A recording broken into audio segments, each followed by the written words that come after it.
and we were discussing the role of the Ummah in establishing justice on earth.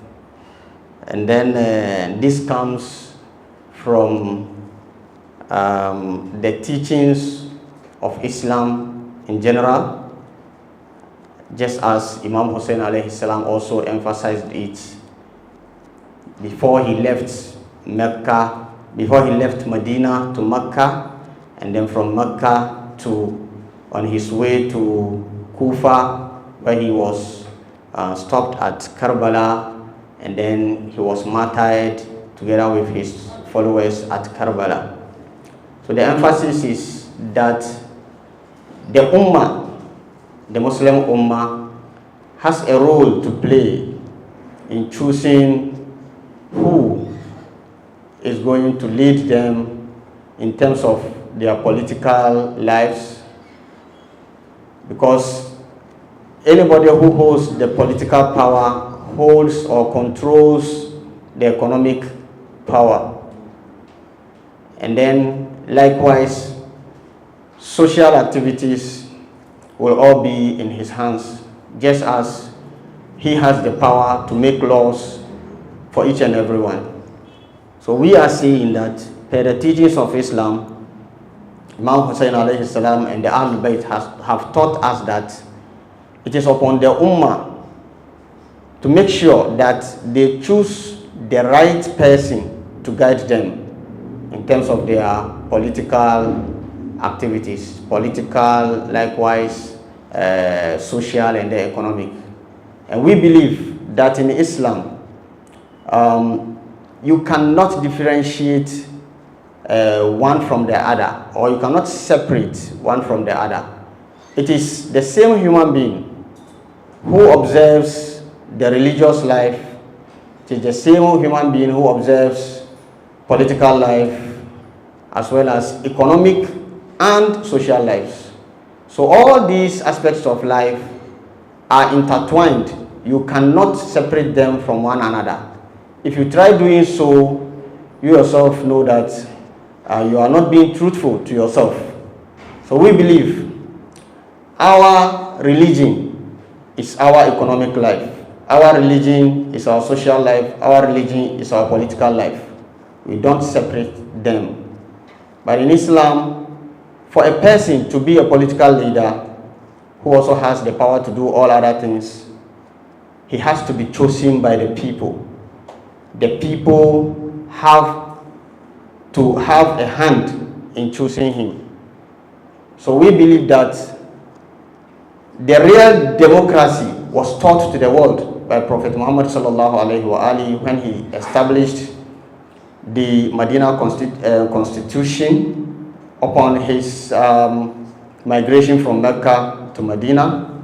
Before then, the whole world, any other form of rulership you know, talk about the Hindus, talk about the Romans, talk about the Greek, talk about the Africans, all other are just practicing monarchical system.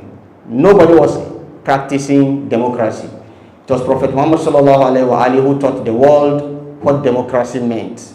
He brought together Jews in Medina, Muslims in Medina, non-Muslims in Medina. They came together and then put down a document to guide their activities in Medina, and they made him the leader. So he did not force himself on them. Likewise, he did not inherit his leadership from anybody. So he was the first to teach the world what democracy is.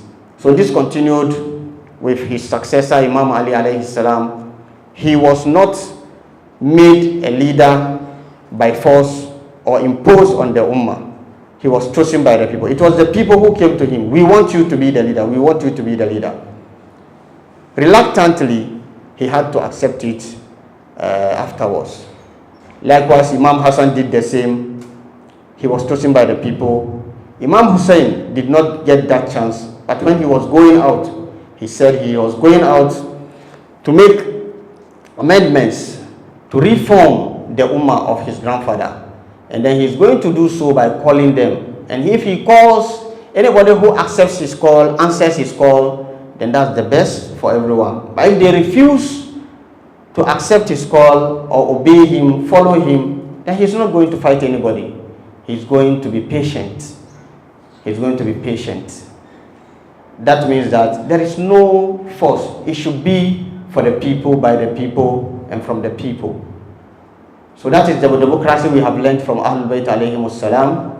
So the Ummah have their own role to play in choosing the leader. And we are saying that we believe that the world needs the best political system.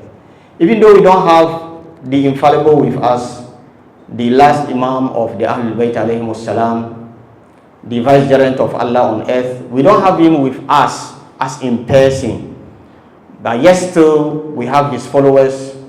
We have those who are under his rulership, and they know best. And then they are the jurists, as we believe. And then we believe that the best political system, the best democracy for the world today is the democracy of Islam, which today manifests itself in the democracy we have today in Iran, which is the authority of the jurists, Wilayatul Faqih. We believe today it is the best for everyone to choose, because it is what is going to take the world to the utopian level that everyone wishes the world to be in. We want this world to be a paradise on earth. And then we believe that the best system to get the world to that stage is the Wilayatul Faqih, authority of the jurist political system. So this is our call. We ask Allah subhanahu wa ta'ala to make this manifest someday very soon, as we have all seen what has happened just recently in the imposed war by the Zionists and their allies on Iran. We ask Allah subhanahu wa ta'ala to make it possible for the world to become a more peaceful world, harmonious world, where everyone will feel like heaven on earth. Wa sallallahu ala sayyidina Muhammadin wa alihi tayyibin at-tahirin. Allahumma salli ala Muhammad.